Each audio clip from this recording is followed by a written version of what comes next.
할렐루야. 네, 무더워진 날씨 속에 또 단비가 내리고 있습니다. 장마라고 이야기하지만 긴 장마는 아니고 짧은 이 비 속에서 또 때로는 더러워진 것들도 씻겨져 내려가고 무더워졌던 날씨도 다시금 주춤해지는 저는 축복의 단비라 생각합니다. 그래서 하루하루 좀 비가 오면 마음이 침울해지시는 분들도 계시고, 또 오고 가는 그 길이 미끄러워져서 어려움을 겪는 우리 성도님들도 계실 텐데, 그럼에도 때에 따라 비를 내려주시고 또 무더운 날씨, 또 따뜻한 날씨, 또 때로는 추운 날씨를 허락하신 하나님께 매일매일 감사로 시작하는 복된 우리의 삶이 되시기를 축복합니다. 그래서 오늘 만남이 또 귀하지요. 한번 인사 한번 나누도록 하겠습니다. 주 안에서 사랑하고 축복합니다. 네, 역시 첫 인사는 조금 우리 소영숙 권사님 얼굴이 참 밝게 잘해주셨는데, 몇 분은 아직 표정이 많이 안 풀리신 것 같아요. 조금 더 얼굴을 푸시고 두 번째 인사 함께 나누도록 하겠습니다. 이거는 지난주 자막인데요. 우리 삶에 당연한 것은 하나도 없습니다. 우리 삶에 당연한 것은 하나도 없습니다. 맞지요? 당연한 것이 하나도 없습니다. 세 번째 인사입니다. 모든 상황 속에서도 주님을 신뢰하며 나아갑시다. 모든 상황 속에서도 주님을 신뢰하며 나아갑시다. 네, 아멘입니다. 주님을 신뢰해야 오늘 이 말씀도 은혜 위에 은혜가 덮여질 줄 믿습니다. 시작하기에 앞서서 우리 요한복음 시즌 2 두 번째 함께 하도록 하겠습니다. 우리 너무 잘 맞춰주셔서 조금 어려운 거를 가볼까 했는데, 우리 유종의 미를 거두기 위해 웃으면서 함께 시작해 보도록 하겠습니다. 준비되셨나요? 준비되셨나요? 네, 이렇게 한 목소리로 시작해 주시면, 그리고 정답을 외쳐 주시면 감사하겠습니다. 첫 번째 문제 나갑니다. 세로 1번입니다. 예수님께서는 아버지께 구하여 또 다른 땡땡땡을 주신다고 말씀하셨습니다. 보혜사, 정답입니다. 네. 두 번째, 가로 2번입니다. 예수님께서는 죽은 지 나흘 된 누구를 살리셨죠? 나사로. 우리 말씀 가운데도 있었죠. 나사로. 좋습니다. 쉽게 갑니다. 예수님의 부활을 믿지 못했던 제자는 누구였지요? 크게 도마. 정답입니다. 다음 가로 4번입니다. 아리마대 사람 요셉과 니고데모는 예수님의 시체를 향품과 함께 무엇으로 감쌌죠? 세마포. 좋습니다. 정답. 다음 세로 5번입니다. 나는 땡땡땡땡이요 너희는 가지라. 그가 내 안에 내가 그 안에 거하며 사람이 열매를 많이 맺나니 나를 떠나서는 너희가 아무것도 할 수 없음이라. 포도나무. 드디어 9번째가 되니 이 한 목소리로 대답을 해주셔서 참 감사합니다. 포도나무. 정답. 가로 6번.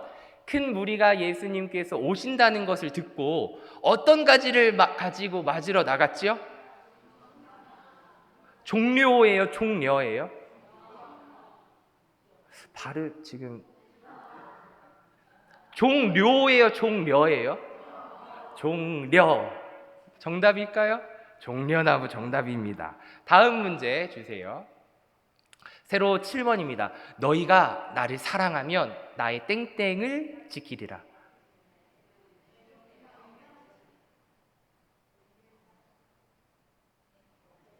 계명. 정답입니다. 좋습니다. 두 번 하니까 이렇게 잘 하시네요. 사도 요한이 요한복음을 기록한 이유는 예수께서 하나님의 아들 그리스도이심을 믿게 하고 그 이름을 힘입어 땡땡을 얻게 하려 함이다.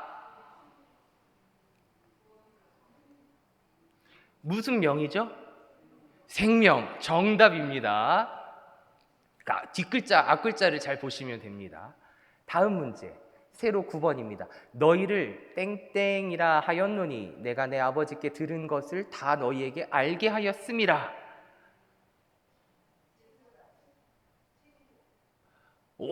권사님 뭐라고요? 친구 정답입니다. 마지막 문제입니다. 땡구 땡이에요. 마지막 문제.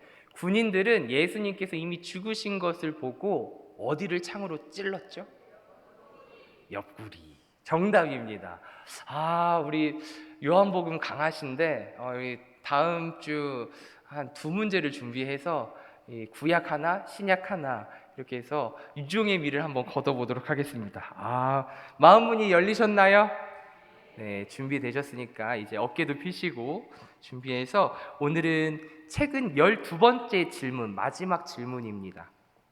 근데 이 질문을 오늘 나누고 다음 주에는 좀 정리하면서 우리가 그리스도인으로서 어떻게 살아가야 하는지 조금 우리 삶에 질문을 던져보고 우리도 그 질문에 대해 묵상해보고 해답을 또 말씀을 통해서 얻는 시간을 갖고자 합니다. 그래서 오늘은 9번째 시간으로서 질문으로 시작해 보려고 합니다. 내가 진짜 두려워하는 것은 무엇인가? 그리고 나의 진짜 자아란 무엇인가? 그 자아는 과연 믿을 만한가? 나는 믿을 만해요? 나는 나 스스로 나를 믿을 수 있을까? 그런 이야기예요. 세 번째는 하나님의 심판 앞에서 나는 어떻게 설 수 있는가? 그리고 예수님은 단지 종교 지도자인가? 아니면 나를 위해 죽은 하나님이신가? 그리고 만약 이 모든 것이 사실이라면 나는 예수님을 어떻게 받아들일 것인가? 이 질문입니다. 어떻게 받아들이고 계시지요? 믿음의 고백을 매일 매 순간 고백하시면서 주님과 동행하면서 살고 계시리라 믿습니다. 근데 세상을 살아가면서 크리스천인 우리는 이러한 질문에 대해 깊이 고민할 때가 찾아옵니다. 삶이 평안할 때라든지 처음 예수님을 만났을 때 믿고 나아갈 때에는 이러한 질문들이 눈에 들어오지 않고 귀에 들어오지 않지만 신앙생활을 오래 하다 보면 그리고 어떠한 상황이나 어려움에 봉착했을 때 어떠한 상황이 나를 힘들게 하거나 고민이 찾아올 때 때로는 나는 누구인가 철학적인 그 질문 앞에 정말 우리는 이러한 질문들 나는 나를 정말 믿을 수 있을까? 그리고 오늘 이야기하는 사랑이신 하나님이 어떻게 지옥에 보낼 수 있을까? 이러한 질문들이 떠오르게 된다는 것이지요. 그럴 때 우리는 이러한 질문들을 회피하는 것이 아니라 조금 나의 신앙을 가지고 이러한 고백을 어떻게 말씀으로 또 이겨내고 나아갈 수 있을까? 그것을 고민해야 합니다. 그것이 나쁜 것은 아니에요. 잘못된 생각으로 빠져나가는 위험은 조금 있을지라도 그런 것들이 있다면 목회자한테 이야기를 하셔서 이런 생각들이 드는데 어떻게 하면 될까요? 물어보시면 됩니다. 그런데 이런 질문조차 하지 않고 그저 아무런 의심 없이 하나님을 믿고 나아간다면 때로는 무너질 때가 있다는 것이, 흔들릴 때가 있다는 것이에요. 그리고 이 질문들이 초반에 뭐라고 했지요? 세상 사람들이 기독교를 향해 던지는 질문이거든요. 그럴 때 우리는 어떻게 대답해 줄 수 있느냐예요. 나 몰라. 아니 신앙생활 그렇게 오래 했는데 그거 왜 말을 못 해줘? 심지어 자녀들이 이러한 고민 속에 정말 진지하게 질문했을 때 한 번쯤은 우리도 생각을 하고 있었다면 그리고 나의 신앙관에 대해서 생각하고 정립해 나가셨다면 이런 물음들에 있어서 엄마는 말이야, 아빠는 말이야 이렇게 신앙생활하니 내가 만난 하나님은 이런 하나님이었어. 그런데 이런 질문들을 녹여서 잘 설명해 줄 수 있다는 것이죠. 그래서 우리는 이런 질문들에 대해서 한 번쯤은 깊이 고민해야 합니다. 그럴 때가 오기 때문이지요. 믿음으로 우리가 살아가기에는 주님을 모르는 이들도 많고 세상을 살아갈 때 나조차도 나를 모를 때가 많이 있습니다. 그런 상황들이 많이 있습니다. 무엇보다 죽음을 앞두고 살아가는 존재가 모든 피조물 아닙니까? 유한한 존재로서 죽음 이후 아니 그 전 이 땅에서의 삶이 천국인지 지옥인지 천국을 누리고 계시지요? 아멘. 천국을 누리고 계시지요? 아멘입니다. 천국은 죽어서만 가는 곳이 아니라 이따가도 나오겠지만 주님과 동행하는 그곳이, 함께하는 그곳이 하나님 나라 천국입니다. 그래서 오늘 제목인 살아계신 하나님이 어떻게 사람들을 지옥에 보내실 수 있는가, 이 질문에 책의 내용을 간략하게 살펴보고 말씀으로 정리를 마무리하도록 하겠습니다. 첫째는 하나님의 심판과 사랑은 모순이 아니라고 책은 말합니다. 우리는 하나님이 인간의 삶에 대한 판단할 권리가 있다는 개념조차 받아들이기 힘들어하는 연약한 피조물에 불과합니다. 그러나 성경은 분명하게 우리에게 이야기하고 있지요. 심판으로 끝나는 것이 아니고 끊임없이 선지자, 예언자들을 보내시는 그 하나님의 마음이 어떤 마음이에요? 구원하고자 하는 마음, 사랑의 마음이 있지 않습니까? 심판은 사랑의 결과라고 책은 말합니다. 사랑하는 존재가 해를 입을 때 우리는 분노하는 것처럼 하나님도 공의의 하나님이시기 때문에 분노하신다는 거예요. 더 나아가 슬픔에 잠겨있는, 아픔에 잠겨있고 그 연약한 이들에게, 그 낮은 곳에 주님은 계셔서 함께 울고 계시고 그들의 마음을 위로하여 주고 계신다는 겁니다. 거기서 끝나는 것이 아니라 공의의 하나님, 정의의 하나님이시기에 반드시 죄의 심판을 하실 하나님입니다. 그것은 어떤 사람을 무너뜨리고 절망 가운데 빠뜨리는 것이 아니라 죄를 싫어하시는 하나님께서 죄악 가운데 힘들어하고 아파하는 이들, 무엇보다 그 심판을 통해 다시금 돌아오게 하려는 아버지의 마음을 기억하십시오. 잊지 마시기 바랍니다. 지난 시간에도 이야기했듯이 그 이야기가 남의 이야기처럼만 생각하지 마시고 나를 주목할 수 있어야 됩니다. 왜냐하면 이따가도 나올 겁니다. 나도 나 자신을 잘 모르기 때문에. 그런 연약한 우리를 오늘도 이 자리에 불러주신 이유를 기억하고 믿음 가운데 나의 삶을 바라보시기를 축복합니다. 하나님은 분노합니다. 우리가 분노할 때 그 분노가 나의 이기심과 나의 욕심의 분노가 아니라 세상의 억압과 세상의 불의로 인해 분노할 때 하나님도 그렇다는 것입니다. 미투 운동 들어보셨죠? 미투. 네. 오늘날의 사회에 어떤 긍정적인 요소들이 있지요. 미투 운동처럼 심판은 단지 정죄가 아니라 정의를 회복하려는 열망의 표현임을 우리는 알아야 합니다. 열망의 표현. 어렸을 때나 예전에는 이런 것들이 다 감추어지고 드러나지 않았지만 오늘날 정의로운 자들이, 그리고 목소리를 낼 수 있는 그 작은 목소리들이 모여서 하나의 목소리를 이루고 정의를 실현해 나가는 우리 사회의 현상을 볼 수 있지 않습니까? 그런 가운데 우리는 무엇을 주목할 수 있어야 하느냐입니다. 거기에 나의 욕심은 없는지, 나의 의는 없는지, 정말 하나님의 사랑 안에서 공의와 정의가 실현되고 있는지 우리는 그것을 통해서 바라볼 수 있어야 합니다. 그럴 때 미투 운동처럼 어떠한 사회적 약자나 소외자나 이들이 말하는 그 외침이 곧 나의 외침처럼 받아들일 수도 있어야 되고요. 그렇게 되면 그 상황이 나는 상관없는 것이 아니라 이 사회를 살아가는 믿음 공동체를 이루어갈 때 때로는 그들의 소리에도 귀 기울일 수 있고 이해해 보려고 노력할 수도 있어야 한다는 것입니다. 그것이 주님이 주시는 하나님의 마음입니다.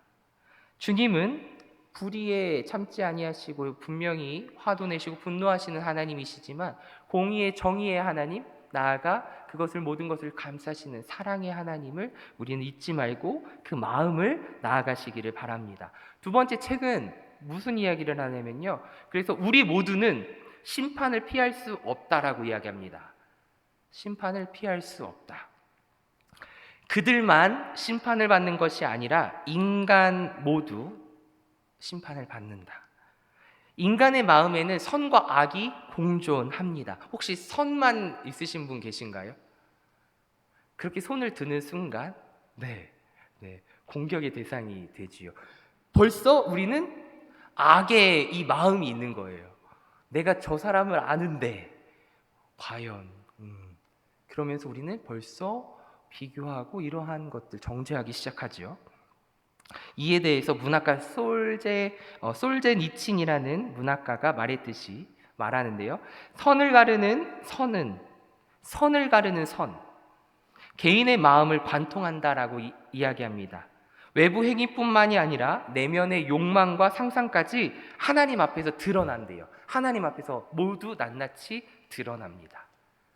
그래서 저의 기도 제목 가운데 기도 내용 중에 하나도 하나님께서 나의 죄악을 조명하셔서 밝히 비춰주셔서 낱낱이 보여주셔서 제가 회개할 수 있는 기회를 주시니 주님 감사합니다. 그런 기도를 드리곤 합니다. 나의 내면의 욕망과 상상까지 하나님 앞에 못 드러나는 것이 없지요. 그래서 솔제니친이 말한 거를 조금 살펴보고 넘어가 보고자 합니다. 선을 가르는 선은 개인의 마음을 관통한다. 여기서 솔제니친이 말하는 선과 악의 경계란 대표작의 수용소 군도에서 이렇게 말을 하는데요. 선과 악의 경계선은 어떤 국가나 계급, 정당 안에 있는 것이 아니라 바로 모든 인간의 마음속을 가로질러 지나간다라고 이야기합니다. 이 말은 곧 악은 저들에게만 있는 것이 아니라 나에게도 있다는 자가입니다. 악한 제도나 억압적인 체제도 결국은 인간의 마음에서 비롯된 것이라는 뜻이기도 합니다. 선과 악의 그 경계는. 근데 이 통찰이 왜 필요한가? 제가 왜 들고 나왔냐? 이 솔제니치는 자신이 스탈린 체제에 의해 수용소로 보내졌지만 단지 그 체제만을 악으로 몰지는 않았습니다. 그는 수용소에서 다음과 같은 내적 각성을 겪는데 나도 악의 일부였다. 내 안에도 권력에 굴복하고 거짓을 받아들인 책임이 있었다. 즉 그는 희생자이면서 동시에 책임자일 수 있다는 복합적인 인간 본성을 인정했습니다. 이것은 자기 자신을 향한 엄중한 성찰이었고 자기 자신에 대한 성찰이었고 모든 인간이 자기 안에 악과 맞서 싸워야 한다는 윤리적인 각성을 했던 이가 이 문학가 솔제니친입니다. 이 통찰이 말하는 그래서 인간과는 두 가지 이해로 이어지는데요. 첫 번째는 인간은 절대적으로 선하거나 악하지 않다. 여기 절대적으로라는 단어를 사용했어요. 우리는 잠재적으로 선한 일을 할 수도 있고 선을 행할 수도 있고 악도 행할 수 있는 존재입니다. 환경과 선택과 용기와 그리고 양심에 따라 악을 선택할 수도 있고 거부할 수도 있습니다. 자유의지를 우리에게 주신 하나님이시죠. 선과 악의 싸움은 그래서 사회 밖이 아니라 우리 마음에서 일어난대요. 사회 밖이 아니라 우리 마음. 우리는 사회 밖에서 찾을 때가 참 많이 있어요. 그렇게 보일 때도 참 많이 있지요. 하지만 그것을 결정하고 선택하고 그것을 바라보는 우리 안에서 그것은 선과 악의 싸움이 일어난다는 것입니다. 전쟁이나 혁명, 제도 변화로 세상이 바뀌는 것이 아니라 한 사람 한 사람의 내면이 변할 때 그래서 세상이 바뀐다고 말합니다. 이것을 오늘날 그래서 적용을 해보면 우리는 너무 쉽게 악한 사람들을 정죄하고 나 자신은 선한 편에 있다라고 착각을 합니다. 우리 성도님들도 혹시 그러신가요? 나는 좀 착해. 너에 비하면 좀 난 착한 것 같아. 상대적으로 너무 쉽게 악한 사람들을 정죄하기 너무 정죄해요. 왜 저러는 거야? 이러면서 나는 착한 선한 편에 있다라고 착각합니다. 그러나 솔제니친이 지적한 것처럼 우리 모두가 매일 선과 악 사이에 선택하고 있으며 진정한 변화는 남이 아니라 내 안에서 시작이 되어야 한다라고 말하고 있습니다. 거기 동의하시나요? 네. 그래서 제가 솔제니친이 주장한 것을 소개해 드립니다. 여기서 주장은 선과 악의 경계에서는 모든 인간의 마음속을 지나간다라고 아까 이야기했죠. 그것은 내 삶을 바라볼 수 있어야 한다는 것이에요. 내 안을 바라볼 수 있어야 한다는 것입니다. 그래서 솔제니친은 인간학적인 고백을 드림과 동시에 그래서 문학가를 넘어서 영혼의 증언가라고도 불리기도 한다고 합니다. 솔제니친이 말하는 것이 오늘 나를 주목하고 계시는 하나님의 그 사랑의 눈 가운데에 나도 내 삶을 주목할 수 있기를 바랍니다. 세 번째는 십자가는 하나님의 심판과 사랑이 만나는 장소입니다. 예수님은 단순히 피해자가 아닙니다. 하나님의 진노를 스스로 마신 하나님 자신이십니다. 그래서 십자가는 죄 없는 자가 죄인을 위해 대신 벌을 받는 정의와 자비의 극치를 이룹니다. 예수님은 그래서 사형수이자 집행자입니다. 이는 기독교 신앙의 역설적 논리이지요. 그러기에 우리는 십자가를 바라볼 때에 죄 없으신 예수 그리스도께서 누구를 위하여 십자가에 달려 죽기까지 그 고난을 감내하셨는지, 그 죽음을 이겨내셨는지, 그 은혜를 기억하시기를 소망합니다. 네 번째는 기독교는 단순히 그래서 천국행 티켓이 아닙니다. 천국행 티켓. 천국 열차 들어보셨죠? 그 춤도 있잖아요. 저도 청소년 시절 때 참 많이 춰봤었는데, 천국 열차 티켓 다 따셨나요? 다 타셨어요? 네. 한 번 따면 끝인가요? 아님을 우리 권사님들은 잘 알고 계실 겁니다. 그런 의미가 아니라는 것도 잘 알죠. 예수님을 믿으면 구원을 받는 그 믿음을 표현한 거라고 생각합니다. 그러나 나는 땄으니까 마음대로 세상을 살아도 된다라는 의미는 결코 아니라는 것을 잘 알고 계십니다. 천국과 그래서 지옥은 공간이 아니라 하나님과의 관계입니다. 상태예요. 천국은 사랑과 용서, 진정한 친밀함이 완성되는 상태, 완성되어 가는 상태, 즉 예수 그리스도께서 이 땅에 다시 오실 그때에는 완성됨을 우리는 찬양하고 찬미하고 영광을 돌릴 것입니다. 지옥은 하나님이 없는 삶의 완전한 연속선입니다. 즉 자기 선택에 대한 결과이지요. 그래서 때로는 자유의지가 없었으면 하는 기도를 드릴 때가 있어요. 죄를 짓기 싫어서 주님, 이 세상 죄악이 너무 넘쳐나는데 하나님 뜻에 살기 원합니다. 제 선택 말고 아버지께서 다 선택해 주세요. 이리로 가라고 하면 전 이리로 가겠고 멈추라 하면 멈추겠습니다. 저만 그런 기도 드렸나요? 어떤 선택에 있어서 그 선택에 책임을 또 지고 싶지 않고 이게 죄악일 수도 있기에 하나님 알아서 좀 선택해 주세요라고 저는 기도할 때가 있었거든요. 천국행 티켓이 아니기에 천국과 지옥은 하나님과의 관계이고 이것은 자기 선택에 대한 결과, 즉 관계 회복이 포커스입니다. 천국과 지옥의 진정한 의미를 보면 우리는 천국과 지옥을 보내지는 장소로만 생각하는 경향이 있습니다. 어떤 이들은 행위에 따라 운명이 결정된다라고 생각해서 모든 것을 고려할 때 착한 사람이면 다 천국에 가리라고 기대하고 히틀러와 스탈린과 같은 이 악한 사람들은 지옥에서 시달릴 것이라고 여깁니다. 다른 이들이 생각하기에 기독교는 임의적으로 보이는 특정 표현을 근거로 사람들을 천국이나 지옥으로 분류해 넣습니다.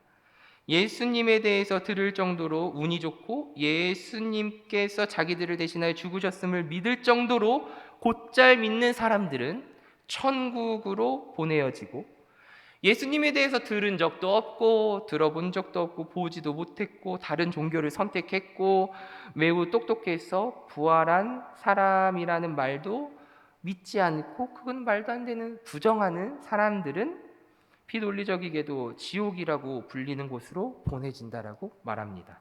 그러나 성경은 다른 이야기를 들려주지요.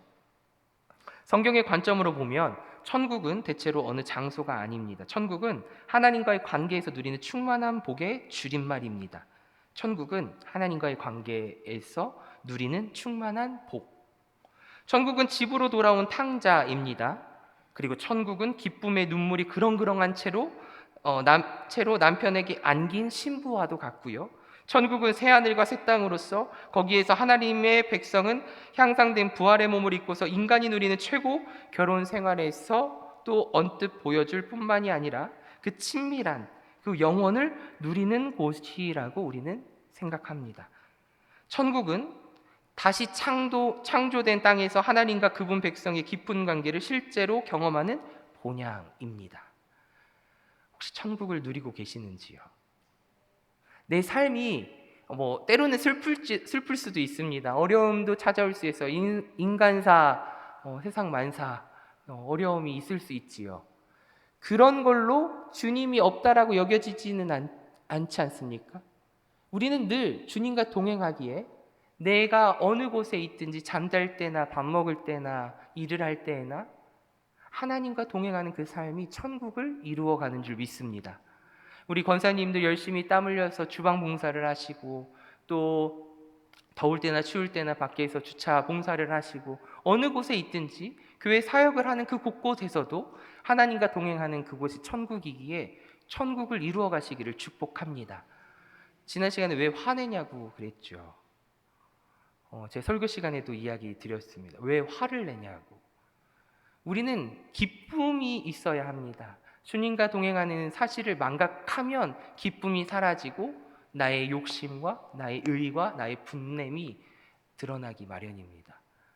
그래서 천국과 지옥은 단순히 내가 가야 할 본향을 넘어서 주님과 오늘도 그 천국의 기쁨과 감사함과 하나님을 찬양하는 그 찬양이 우리 가운데 충만하시기를 좋으신 예수님의 이름으로 축복합니다. 천국은 하나님과의 온전한 관계 속에 거하는 상태이기에 요한복음 17장 3절의 말씀을 근거로 우리는 고백할 수 있어야 합니다.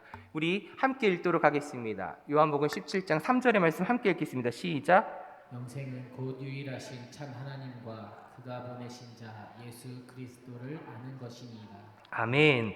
영생은 하나님을 아는 것, 하나님을 알아가는 기쁨이 넘쳐나는 곳, 즉 관계 속에서 살아가는 것을 말합니다. 요한계시록 21장 3절의 말씀도 함께 읽겠습니다. 시작. 보라, 하나님의 장막이 사람들과 함께 있음에 그들은 하나님의 백성이 되고 하나님은 친히 그들과 함께 계셔서. 즉 하나님과 함께 있음이 뭐라고요? 천국이라는 겁니다.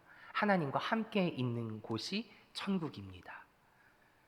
그럼 지옥은 하나님과의 단절이에요. 거절된 관계의 결과가 지옥이기에 소외되는 곳입니다. 신학자 C.S. 루이스는 그래서 이렇게 말합니다. 지옥은 하나님 없이 살기로 선택한 사람의 마지막 결과일 뿐이다. 다시 한번 볼까요? 지옥은 하나님 없이 살기로 선택한 사람의 마지막 결과일 뿐이다 라고 C.S. 루이스는 말합니다. 하나님과 함께하기를 원치 않는 인간의 자율적인 선택이 지옥을 낳은 것이지요. 주님이 보내신 것이 아니라 그것을 선택한 사람, 인간, 피조물이 만든 결과이지요. 그래서 기독교 신앙은 무엇보다 관계 회복입니다. 천국은 언제 시작되었을까요? 죽은 후에 가는 그 어떤 곳이라 말할 수 있겠지만 더 나아가 지금 여기서 하나님과의 관계가 회복되는 그 순간부터 시작됩니다. 이것을 성화를 이루어가는 과정 속에 하나님과 동행하기에 성령 하나님께서 우리와 함께 계시고 우리의 믿음을 붙들어 안위하여 주시는 그 매일매일의 순간이 우리는 천국이요 하나님을 찬양하는 곳이 하나님 나라인 줄 믿습니다. 누가복음 17장 21절에 그래서 하나님의 나라는 너희 안에 있느니라 라고 말씀합니다. 다섯 번째, 그래서 진정한 자유는 하나님 안에서만 존재합니다.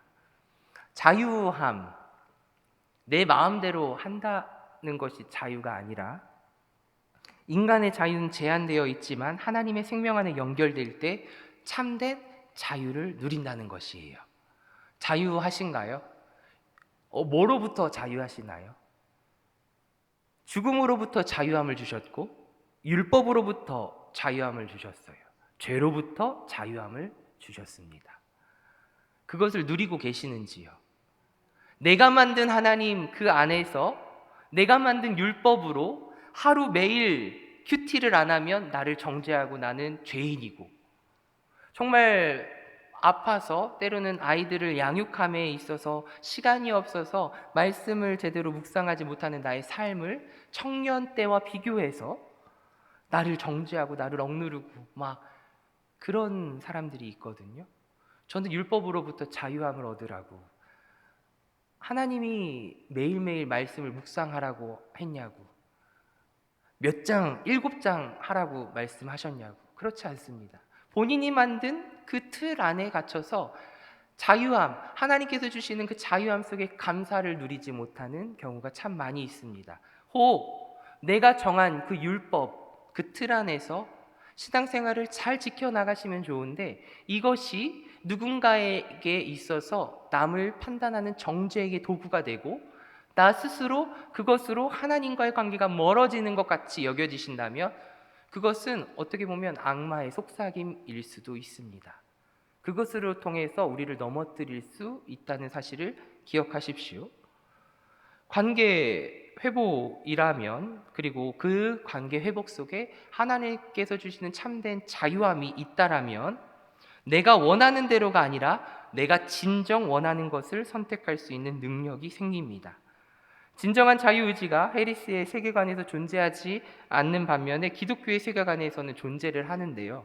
하나님은 완벽하게 살아계시듯이 완전히 자유로우십니다. 그리고 우리의 생명이 그분의 생명에 달려있고 우리의 사랑이 그분의 사랑에 달려있듯이 우리의 뜻도 그분의 뜻에 달려있습니다.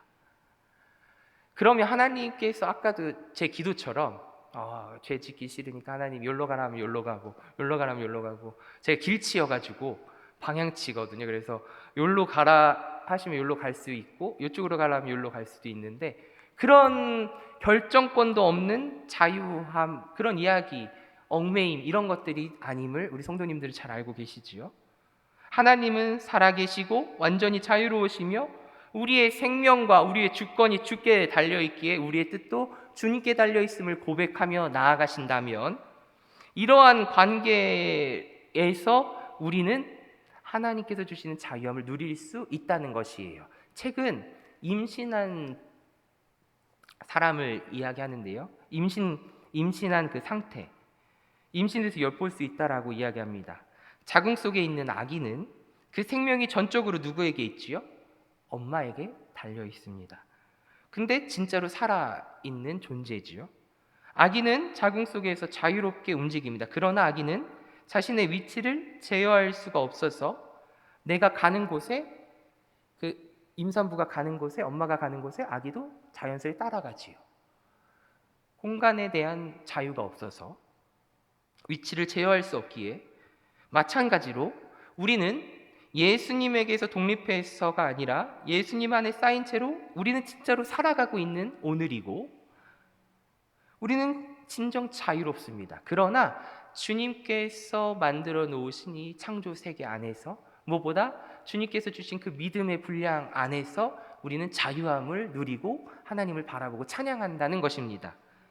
내 아기가 지금 즉시 그 임산부를 떠나서 밖으로 나가면 어떻게 되죠? 죽지요. 마찬가지예요. 우리도 그리스도, 예수 그리스도에서 벗어난다면 자유와 생명을 얻는 것이 아니라 움직임이 멈추어 버리고 짧은 몸부림이 멈추어 버리고 죽게 된다는 사실입니다.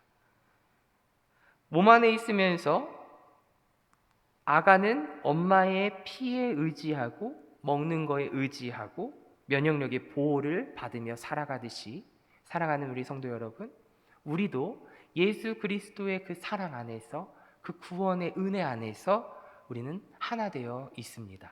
그 은혜를 우리에게 주셨고 단절되었던 하나님과의 관계가 성자 예수 그리스도로 말미암아 우리는 연결되었고 연합되었고 그분을 의지하여 주 앞에 설 수 있는 존재가 되었음을 고백하며 나아가시기를 축복합니다. 나는 예수를 믿음으로 비슷하게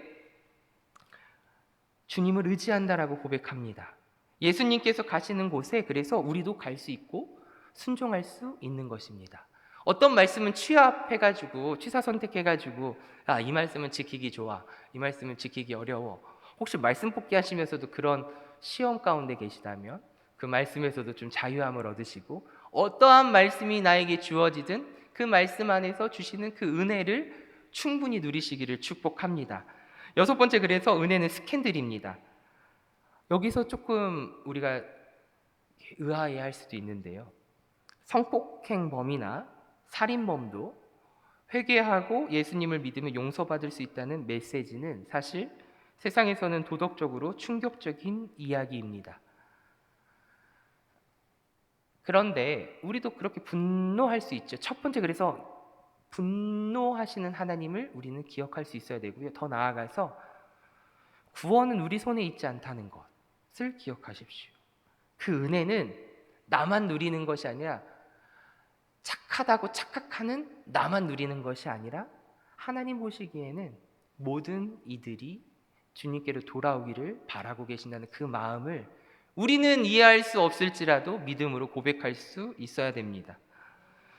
이 은혜의 스캔들이 기독교 복음의 핵심이기 때문입니다. 많은 이들을 죽인 이들도 나같이 죄인도 하나님은 사랑하십니다. 이해할 수 없을지라도 믿음으로 바라보시기를 소망합니다. 주요 통찰을 그래서 보고 말씀을 넘어가는데요. 하나님 주제를 가지고 보면 단순히 규칙을 만드는 존재가 아니라 우리를 끝까지 사랑하시는 분으로 우리는 고백합니다. 그리고 심판이라는 주제는 억압이 아니라 정의의 실현입니다. 이것은 나아가 사랑의 강력한 표현입니다. 인간은 선한 자, 악한 자 이렇게 구분지어서 대립하는 것이 아니라 모두 죄 아래에 있는 존재입니다. 그리고 복음은요, 가장 절망적인 자리에까지 도달하는 하나님의 무한한 은혜입니다. 그리고 선택은요, 우리의 결정은 유한합니다. 제한적이지만 그 결정은 진짜로 우리에게 달려 있다는 거예요. 결정은 예수님을 믿기로 결정하셨고 나의 구주로 고백하기로 결정하셨고 사랑하는 내 자녀들에게 내가 가장 사랑하는 나의 하나님 믿음의 유산을 흘려보기로 결정하셔서 아이들을 교회로 데리고 오시고 그 아이들을 위해 기도하시고 나의 입술을 열어 복음을 전하는 것 아니시겠습니까? 그 선택은 유한하지만 결정은 진짜로 우리에게 달려있다는 사실입니다. 그래서 책은 정리하면서 이야기합니다. 그리고 기독교는 우리에게 말합니다. 너가 알고 있는 나쁜 놈이 바로 너일 수 있다. 네. 너가 생각하는 나쁜 놈이 바로 너일 수 있다라는 거예요. 그리고 예수님이 너를 대신해 벌을 받았고 너는 이제 용서받을 수 있다. 근데 세 번째 말은요, 선택은 내 몫이다. 너의 몫이다. 라고 이야기합니다. 이 복음은 단순히 위로를 드리는 것을 넘어서 우리 삶을 뒤바꾸는 부르심임을 기억하십시오. 시대와 문화에 따라 악의 형태는 달라질 수 있지만 악의 본질은 하나님의 뜻에서 벗어난 상태이고요. 그 기준은 상대적인 것이 아니라 하나님 중심입니다. 예전의 악과 지금의 악을 상대적으로 비교해서 저것은 좀 덜 악해 라고 판단하는 것이 아니라 그 기준은 그래서 상대적인 판단이 아니라 하나님 중심으로 바라봐야 됩니다. 솔제니치는 우리에게 묻습니다. 그래서 너는 어떤 시대의 흐름에 따라 자기 합리화를 하고 있는지, 너 안에 선과 악을 보고 있냐 묻습니다. 너 안에 선과 악을 보고 있냐고 물어요. 어떤 시대에 따라서, 그래서 옛날에는 죄가 아닌데 오늘날에 있어서 죄가 되는 것들이 참 많이 있지 않습니까? 근데 그건 상대적인 것이 아니라 하나님 중심이라는 거예요.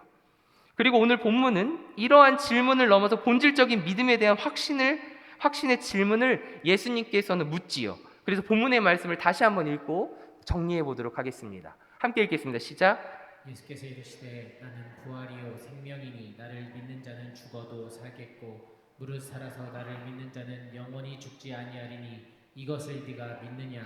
이르되 주여 그러하여다. 주는 그리스도시요 세상에 오시는 하나님의 아들이신 줄 내가 믿나이다. 아멘. 예수님은 우리에게 단순한 교리를 가르치시는 것도 아니고 가르침도 아닙니다.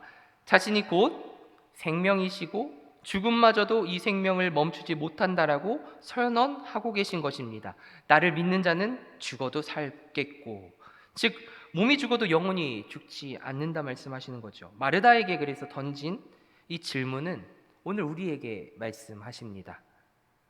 너는 이것을 믿고 있는가? 사랑하는 내 딸아, 내 아들아, 너는 이것을 믿느냐? 마르다는 단순히 네 알고 있습니다 라고 고백한 것이 아니라 주님 그러합니다. 주님은 그리스도시요 하나님의 아들이심을 저는 믿습니다.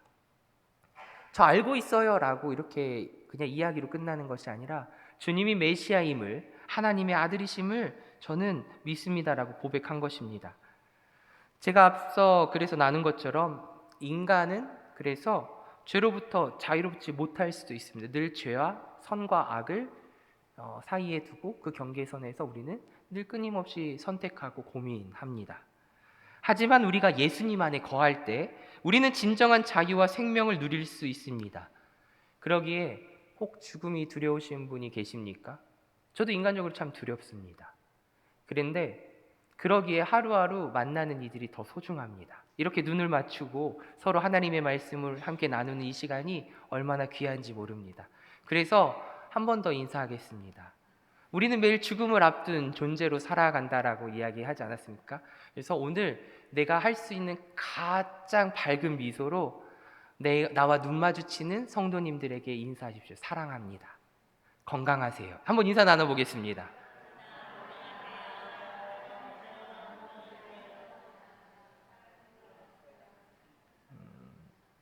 인사를 조금 덜 하신 것 같아요. 좀 멀리 계신 분하고 한 번 더 하겠습니다. 건강하세요. 사랑합니다.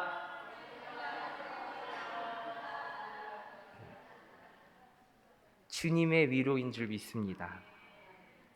사랑하는 성도 여러분, 예수님은 우리의 방황과 죄를 보시는 정의의 하나님, 공의의 하나님이시지만 심판만 하시는 분이 아닙니다. 생명이요 부활이신 하나님, 십자가에서 우리의 모든 짐을 지신 분이시고 마르다의 고백처럼 주님을 나의 주, 나의 하나님 메시아로 고백하기를 원하고 계십니다. 하나님은 정의의 하나님이시고 우리의 죄와 고통에 현실적으로 반응하십니다. 함께 내가 오는 그곳에 사랑하는 내 딸아, 내가 너와 함께 한다라고 위로해 주시는 하나님이시요 힘과 용기를 더해 주시는 하나님임을 신뢰하고 믿고 나아가시기를 소망합니다. 그것이 이 십자가에서 드러난 사랑의 절정입니다. 사랑과 은혜의 절정. 그런 주님을 오늘도 고백할 수 있다는 것이 얼마나 큰 은혜인지 모릅니다. 맞지요? 오늘도 그 은혜와 사랑을 마음껏 마음에 품고 오늘도 사랑의 하나님이 지옥에 왜 보내실까가 아니라 연약한 나를, 죄인된 나를 오늘도 주의 보혈로 죄 씻어주시고 연약한 나를 주의 말씀 안에 다시금 믿음을 세워나갈 수 있도록 긍휼과 자비를 베풀어 주신 하나님을 의지하고 바라보며 나아가시기를, 오늘 이 시간 나의 기도의 제목이 그런 기도의 제목으로 시작하시기를 축복합니다.